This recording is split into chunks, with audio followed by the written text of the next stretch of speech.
today I am about to run out the door. I am going to an eye doctor appointment in about an hour, so I'm just gonna keep an eye on the time. But yeah, all I have to do is just put my shoes on and go, so we have plenty of time. Yeah, I tried out my contacts, so my last pair in my prescription expired. So I'm stuck wearing glasses until I get a new one, which is why I made that appointment. Because, glasses, they're a vibe sometimes, but other times you just want to be a secret nerd, a secret nerd instead of a public nerd. But yeah, a lot has been happening. I have been uploading every day this month until Christmas. Today is December 12th, so we're about almost halfway through. At the beginning, I made a couple of videos at the end of November, so I stayed a few days ahead. I would have 3 or 4 videos scheduled out, but now I have, there's been days where I just wasn't feeling it. Stuff has happened, and so I now am recording the day of that I need to post. Because technically I want to post this about 6, but I don't know if I'll be able to because I'm gonna have to, watch it back and edit it and stuff before I post it, and I'm not going to be able to until I get back after the eye doctor.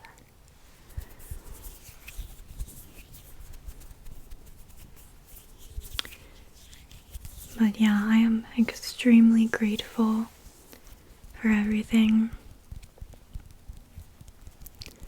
I don't know, I feel like I'm in a completely new chapter, and I kind of have that feeling perpetually, but a lot of things that I had called in or manifested, if you will, have been coming into fruition, into reality, in the past few weeks, and so it feels very surreal. And it's weird because there's this kind of fear that comes with receiving that you kind of don't expect. At least for me, I'm very good with chaos. So when everything goes wrong and horrible tragedies are going down, just complete chaos, that's when I excel. Meaning that's when I get super calm, clear-headed, positive, I feel good, which may have something to do with my childhood because there was a lot of rapid changes all of the time in my childhood. So for me, that is almost like my comfort zone. Like when everything the rug gets pulled out from under me, that's when I feel comfortable because I feel like, okay, it's happening, I can handle this. But it's so weird because I'm learning to handle, but for some reason that period of peace and when I'm receiving all of these things that I've always wanted, it feels so stressful because it's like that feeling of waiting for the other shoe to drop, or just knowing that everything ends, because it does. Like, as far as we know, like, we're all gonna die, so that means that literally everything will end. So the fear is not irrational, it's very founded in reality, but it's like, how can I learn to enjoy things while they're in front of me, even though I can perpetually see the future projected onto it, and I can just, it's like you're trying to live in this beautiful city and you're just seeing flashes of visions of the city like burning to the ground, and it's hard to tell yourself that, like, oh, it's just intrusive thoughts or whatever, because a part of you knows that that's not necessarily true. And so it's not about convincing yourself. You might be able to hear Lexi. She's scratching herself, but oh yeah. It's not about convincing yourself that bad things will never happen, because that's not true. Things that I might consider to be bad, or rather unpreferable, they will happen. That's part of the ups and downs of life. It's part of the cycles and everything. But it's about being able to just ride that wave of reality and just go with the flow. And that doesn't just mean being able to handle the intense chaos and destruction. It also means being able to handle, those sunny days where you're just sitting in the field and looking at flowers and you have everything that you ever wanted. Like, you have to be able to feel just as alive in that moment as you do when you're, fighting for your life or fighting for your livelihood. I don't know.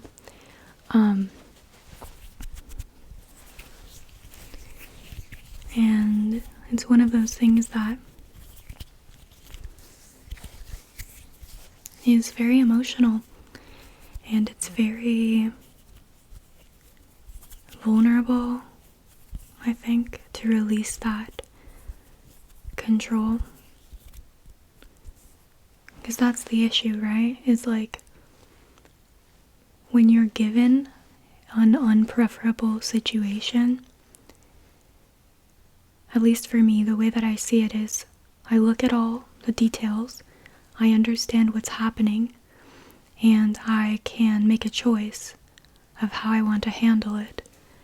And that's fun for me, because, it's like these things are coming at me and I have to just handle it. But when everything's good, it just feels out of control because there's nothing to handle. And I kind of have this like eternal hypervigilance where, you imagine just relaxing in a field and everything's okay. But every time the wind rustles or like a little bunny hops by, I just turn and like I'm ready just in case something's gonna happen. And I guess that's not necessarily bad, right? It's good to be prepared, but just like everything, the ideal is somewhere in the middle. Too much of anything is bad, and I'm striving for that balance. Yesterday I did a meditation. Maybe I'll link it below. It's on YouTube. I just went to YouTube. You might be able to hear Lexi because she's like eating her food loudly. I don't know what she's doing. She wants my attention. But I just went to YouTube and I typed in letting go meditation, or meditation to let go, or something like that, because I was having these intrusive fears that, had a little bit of reality, because they always do, right? But they were mostly unfounded. So I just kept feeling all this anxiety related to this intrusive fear that, at least at the moment, is not in reality. And so I wanted to handle that, because it's been a long ongoing thing. And I knew that in order to alleviate that feeling, I needed to let go. And so I did this meditation, and to be honest, I wasn't really following along with the meditation exactly as they were saying, but it really helped get me into this place of release, and I just was crying a lot, sobbing, and I was in front of a mirror, so I was kind of periodically I would sit super close to the mirror and make eye contact, and it was very intense and beautiful and painful, but in a good way. And so after I finished that, I don't know, I was in a really interesting state where I was mostly just existing within my body and trying to follow my body's lead, because there are different types of people, right? And again, the key is you have to know thyself, know yourself, because if you don't know yourself and you watch a bunch of videos online and you try to take random advice, it might be the opposite of the advice that you need. And so that's why it's so important to know yourself, so you can know what you need more of and what you need less of, and find that ideal middle path or whatever.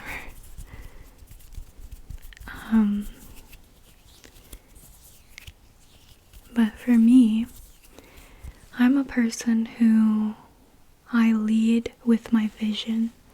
If you know about Myers-Briggs personality types, I'm an INFJ, and so that's part of the personality type, or the way your brain works.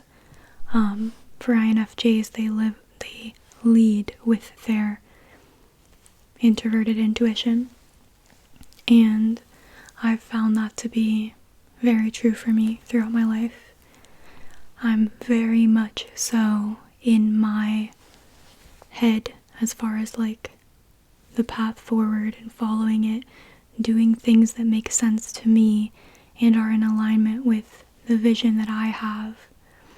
And unfortunately, sometimes that means that I'm not super present in my body, and it doesn't help that I've had, traumatic events that I think have triggered derealization or disassociation or I don't know what, but all of those things have kind of contributed to me feeling very out of body and disconnected, which is why for me staring at my eyes in the mirror is very powerful, because it's just okay, this is me, this is us, this is what we're doing. It's a reminder to bring me back down. And that's kind of the lesson I've been learning lately, is to be in my body, trust my body to lead me, because my intuition is always going to lead. That's my strongest thing. So no matter how much I trust my body, the intuition's always leading, which is why I'm leaning into trusting my body. If you have the opposite problem, then you would do the opposite thing. But yeah. So basically, instead of following the plan that I had written out for the day, instead I just asked my body what it wanted to do. And in that moment, my body wanted to go sit outside on the ground. And it was raining. It was raining like not super hard, but fairly hard. And I wanted to go sit in it. That for me is very comfortable and easy.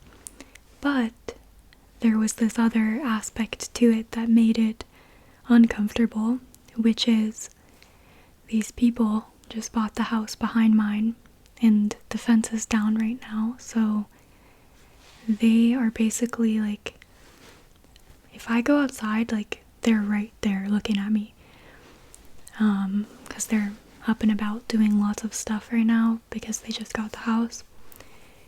And for me, that makes me uncomfortable, especially if I'm doing something weird, like going out in the rain and sitting on the ground, getting all dirty and getting rain all over me. And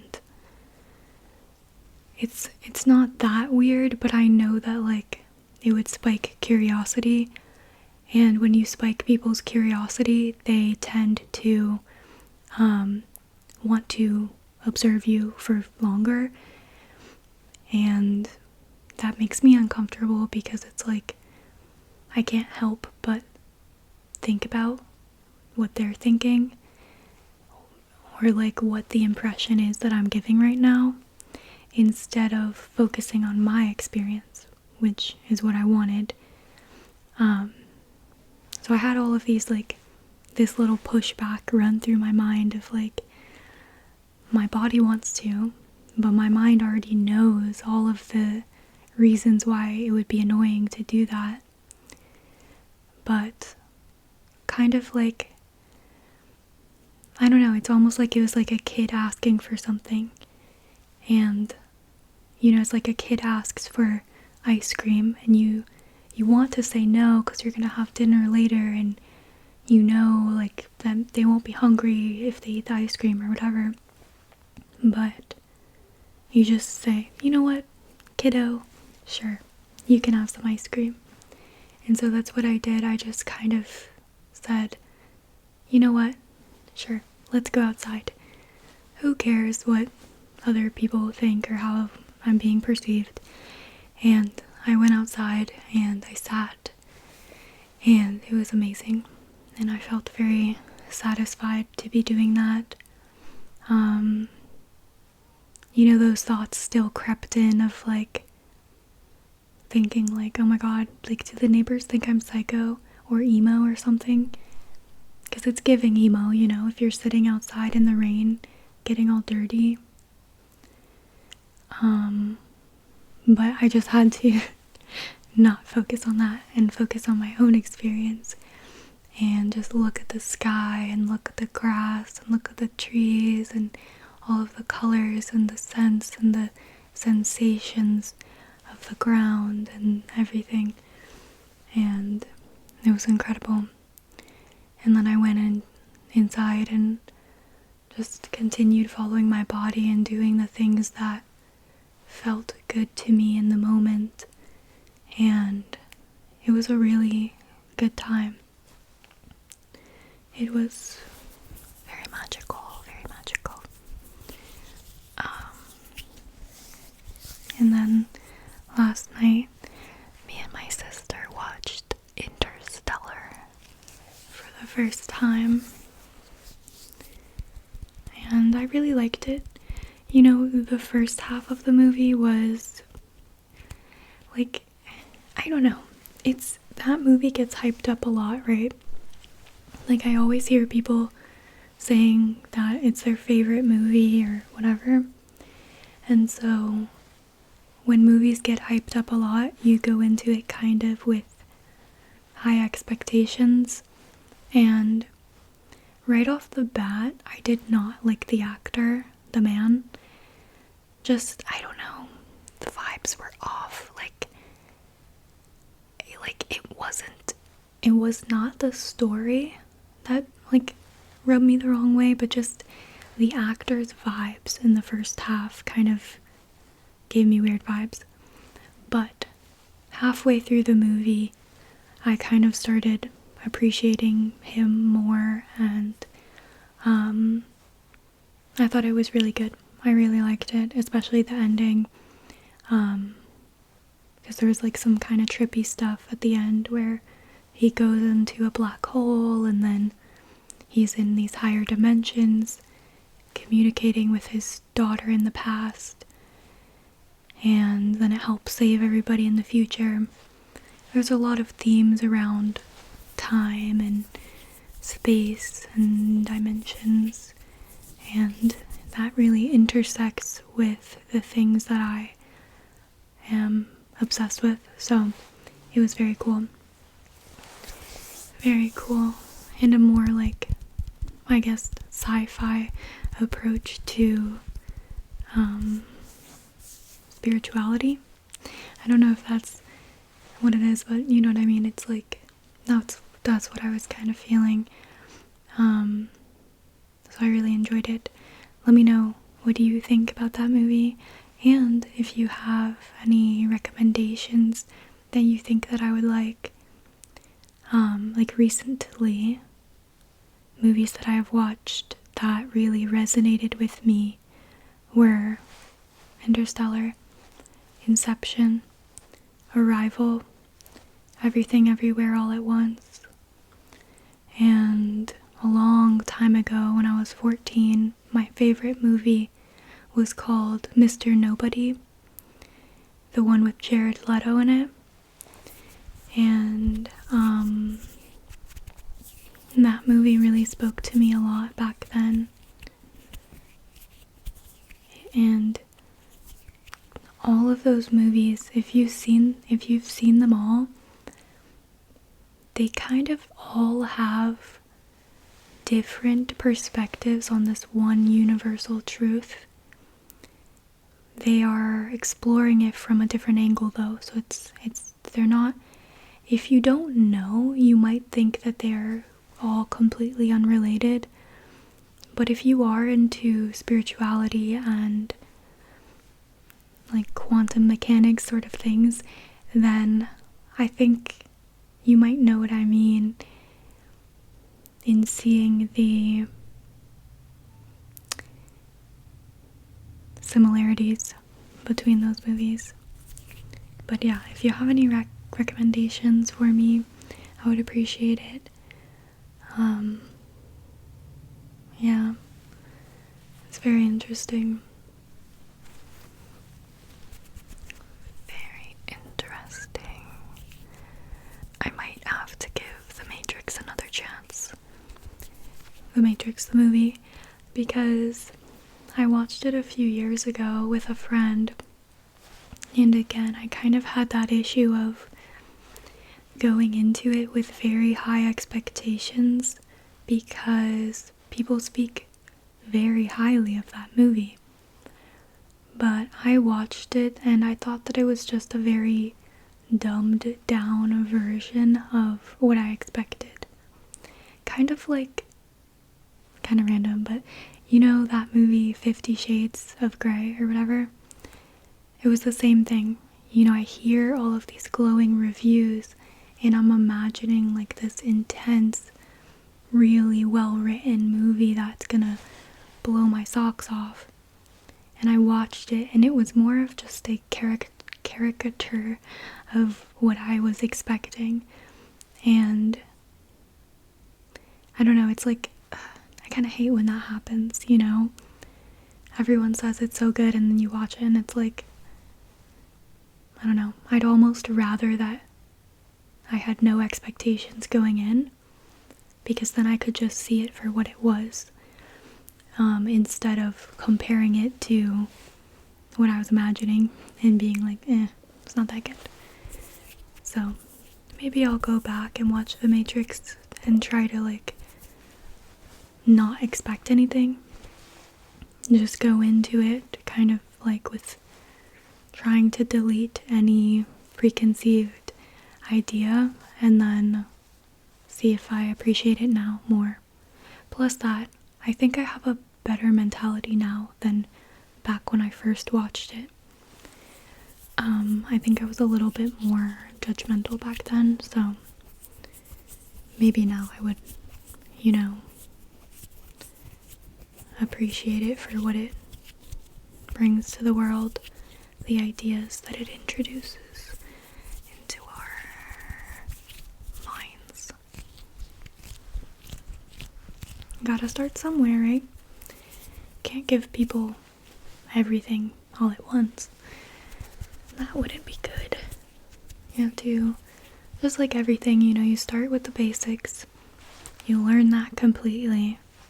You add a little bit more. You go back to the basics, learn everything again, add a little more, you go back again, and every time you learn it deeper and deeper, and you add more and deeper, and then eventually you arrive back at the most basic principle, and for some reason it has taken on a whole new, more visceral meaning, and it's the most simplest thing, which makes it incredible, because it's like, I did know it from the beginning. I've always known it. We've all always known it, which makes it really cool. But anyways, I hope I'm not being too abstract. I kind of feel like because I'm talking about movies and I'm talking about real experiences, like going outside and stuff that you can imagine, I'm hoping that's giving you a concrete thing to follow as I'm speaking. But it is hard because it's hard when you're just speaking, because sometimes you can miss integral pieces of information that hold the key to the communication. And when there is nobody here physically to ask clarifying questions, it's easy to get lost in the sauce. You know what I mean? Do you know what I mean? Do you have any idea what I mean? I think some of you do.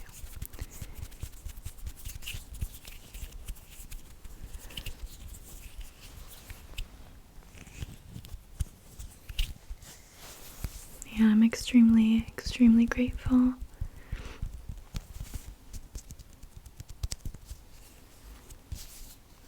I hope that they give me contacts today that I can wear home. Last time I went to a contact eye exam, that's what they did. They gave me contacts to wear. So I hope they do that again, because I kind of want to wear contacts. Like, I don't want to wear my glasses every day. But anyways, thank you for being here. Thank you for listening. I hope you are having a really good start to your December. And I will see you soon. Bye.